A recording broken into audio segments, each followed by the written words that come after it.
Hello and welcome to another Hollie Hotspurs live. Hello and welcome to another episode of Hollie Hotspurs. Hello and welcome to another Hollie Hotspurs live. Yes, it's Hollie's Hotspurs back with another one. Chatting all things Tottenham, we're second to none. Special guests every time, if it's win, lose or draw. The passion is high like Harry Kane when he scores, or when Lloris makes a world-class save. We got Højbjerg running the mid every game. Settle down, stick around, share your thoughts with the panel, and make sure you're subscribing to the channel, coys.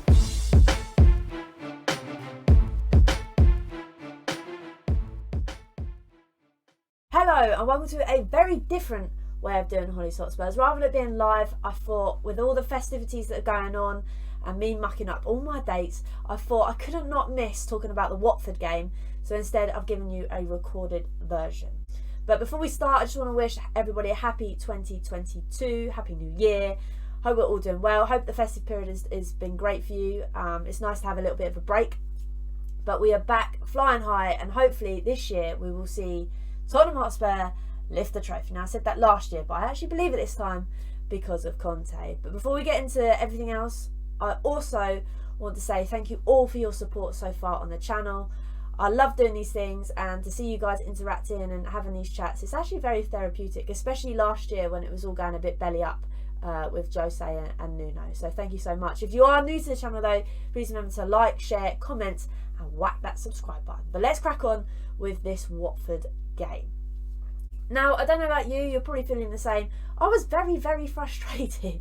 I was pulling my hair out at the fact that we had so much possession, but in the final third, we just couldn't do anything with it. And I seriously think that's because we don't have someone in the middle that is demanding enough to find a killer pass through. Now, I know the man behind me, Harry Winks, and I'm bigging him up quite a lot recently, is doing okay in that area. We need a bit more flair. That's the thing. We just need to find someone that isn't predictable, because at the moment we are playing very predictable against low block teams, against the likes of Southampton the other week and against Watford at the weekend. But hey, in the end, in the dying moments of that second half, in extra time, Heung-min does come up with this.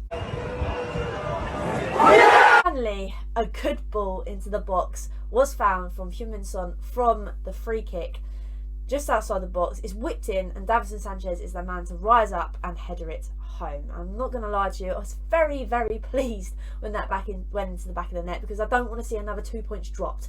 And it was nice to, although it took so long, to finally get 3 points in the bag, which does put us up for good stead against Chelsea midweek in the Cup. It gives us a little bit of confidence, but again, we really need to up our game. I mean, one player that I find is getting himself into cracking positions, he's just not finding the best final ball, and that is Emerson. And I know he hasn't been at the club very long. I think he is doing very well. It just needs to up his game in terms of crossing the ball, because he gets in some excellent positions. He whips the ball in and it either hits the first man or it's pinged way over. So that is something he needs to work on. But like I said, if he can manage to do that, I think we'll be fine. Because the likes of Harry Kane now arriving into the box, although at times I thought against Watford he was again lingering about too far out and not being a striker in the box, I feel like it will come from Emerson. So hopefully he will up that, and we will be able to finally get something from the great positions he finds himself in. But as well as that, I want to say again, I think Lucas Moura is probably one of the best players on that pitch again.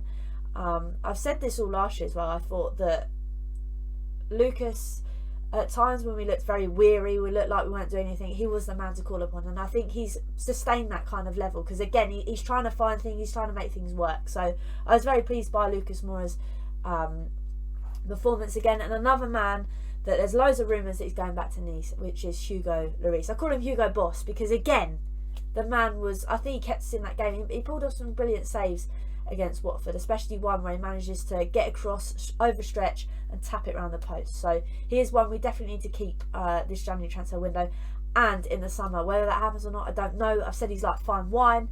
I think he's getting better with age. But there we go, hopefully we can keep him. But that's another thing, January transfer window has finally opened, praise the Lord. I'm hoping that Levy and Enick will give, obviously, Conte the funds that he needs and the players he needs. I'm feeling slightly confident in the terms that we have Don Fabio helping Conte. We'll just have to wait and see. I think if they don't, this egg poster will be coming out in full force once again, because again we know what reinforcements we need. Conte has come out and said what reinforcements he needs. Now we need to go and get them for him, because like I say, I think that is something we really need to develop on, especially the fact that obviously in games like this, when we need to beat low block teams, Conte is not feeling good enough to put Ndombele on, and Ndombele is a player that you think will find that kind of killer ball through, but he's deciding not to. And it was interesting to see Lo Celso come on as well. I don't know if he's the mustard either, but we will have to wait and see. I think creative midfield, it's someone we definitely need to get, if it's not in the January transfer window, definitely in the summer. But hey, I'm feeling good. It's 3 points. It may not have been the best performance, but it's 3 points in the bag, and it's not 2 points dropped like it was against Southampton. So there's positives to take from it, and it puts us into good stead, like I said, for the cup games, which will be another interesting test. But don't worry, I will have guests on for next Monday for Hollie's Hotspurs Live. We will return to the normal regime, which will be very exciting. If you are new to the channel, it's where I get guests on. We talk about the game just gone, which would have been this video, but instead I've done it this way instead. But next Monday we will be back to normal.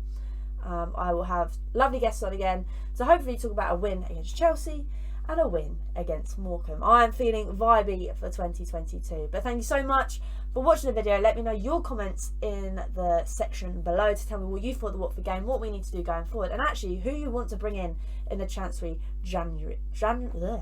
January transfer window. But until next time, come on you Spurs.